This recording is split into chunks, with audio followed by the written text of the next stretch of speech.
오늘은 사무엘하 15장의 말씀을 전하도록 하겠습니다. 오늘 본문의 말씀의 주제는 바로 하나님께서는 환난을 통하여 신자의 영혼을 회복시키신다는 내용입니다.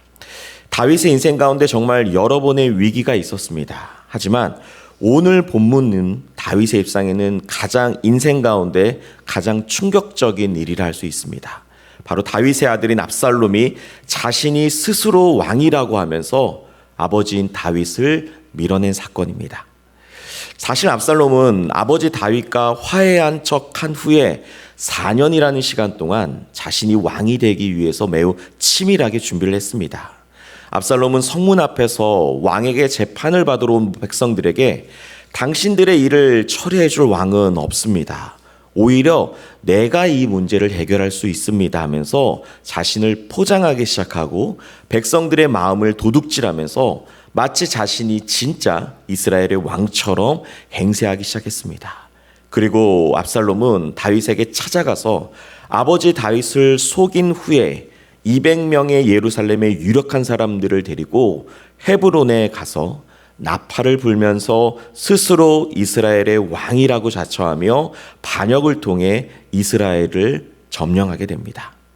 압살롬은 이 모든 사실을 전국의 모든 지파에게 알림과 동시에 백성들의 마음을 다 얻게 되었습니다. 여러분들 이때 다윗이 어떠한 선택을 하냐면 예루살렘에서 만약에 자신이 압살롬과 대결한다면 아마도 이스라엘에 큰 내전이 있을 것을 예상하고 다윗은 어떤 선택을 하냐면 도망가기로 선택을 합니다. 여러분들 그런데 한번 생각을 해보면 다윗의 마음이 어땠을까요? 아들인 압살롬이 이스라엘의 왕이라고 하면서 자신을 밀어낸 그 다윗의 심정이 여러분들 어땠을까요?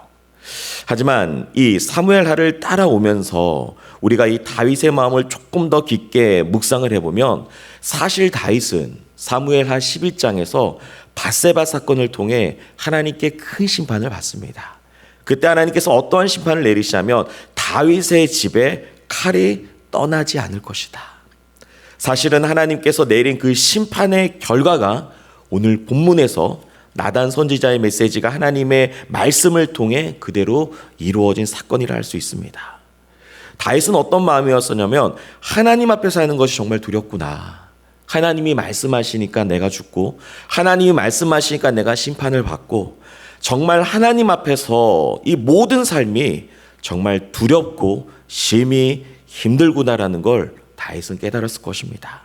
그래서 30절에 보면 다윗이 감람산 길로 올라갈 때에 그의 머리를 그가 가리고 맨발로 울며 그와 함께 가는 모든 백성들도 각각 자기의 머리를 가리며 울며 올라가니라.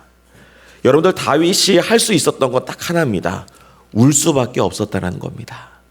이스라엘을 다스리던 그 왕이 이제는 그 아들 때문에 아니 더 나아가서는 자신의 죄 때문에 심판을 받게 된 것입니다. 그리고 다윗의 주변에는 이제는 다윗을 따르는 백성들이 없었습니다.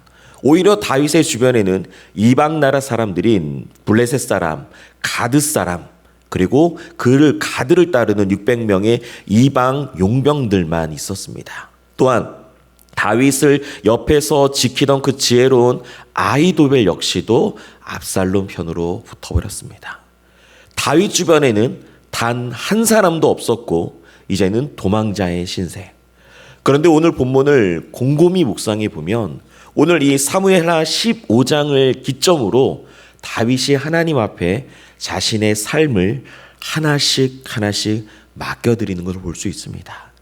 자신이 스스로 생각한 겁니다. 내가 신앙생활을 잘못해서 지금 이러한 징계를 받고 내가 하나님 앞에서 범죄했기 때문에 이런 고난 가운데 있었구나. 여러분들 사실 다윗이 이런 고난을 겪게 된 시간은 한 10년이라는 시간이 흘렀습니다. 그러니까 다윗이 밧세바의 사건 이후에 10년 동안 그 전부터도 하나님을 의지하기보다는 스스로의 생각과 하나님이 없는 것처럼 찾아왔습니다. 그런데 고난이 찾아오자 다윗이 정신을 차리고 하나님 앞에 나온 것입니다. 이를 통해 확인할 수 있는 건 뭐냐면 고난을 통해 신자는 하나님 앞에 돌아올 수 있다는 것입니다. 여러분들이 신자가 언제 가장 뜨겁게 기도하고 언제 모든 것을 하나님 앞에 내려놓고 나올까요? 바로 고난이 찾아올 때입니다.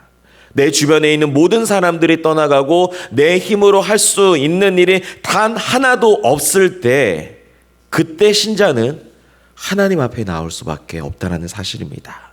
다윗도 마찬가지입니다. 자신 스스로의 인생 가운데 할 수 있는 일이 하나도 없을 때 드디어 하나님의 인도하심과 하나님의 섭리하심을 고백할 수밖에 없었던 것입니다. 여러분들, 성경은 우리들에게 이렇게 이야기합니다. 그러므로 너희가 이제 여러 가지 시험으로 말미암아 잠깐 근심하게 되지 않을 수 없으나 오히려 크게 기뻐하는도다. 너희 믿음의 확실함은 연단하여 없어질 금보다 더 귀하여 예수 그리스도께서 나타나실 때 칭찬과 영광과 존귀를 얻게 할 것이라. 사랑하는 자들아, 너희를 연단하려고 오는 불시험을 이상한 일 당한 것 같이 이상하게 생각하지 말아라. 성경은 말씀하시기를 고난을 통해, 기도 제목을 통해 저와 여러분들의 삶을 하나님께서 인도해 주시는 줄 믿습니다.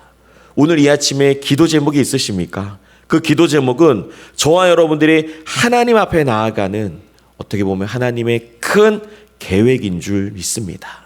우리는 그 기도 제목에 응답에 관심을 갖지만 사실은 그 기도 제목을 위해서 하나님 앞에 나온 우리를 향한 하나님의 메시지인 줄 믿습니다.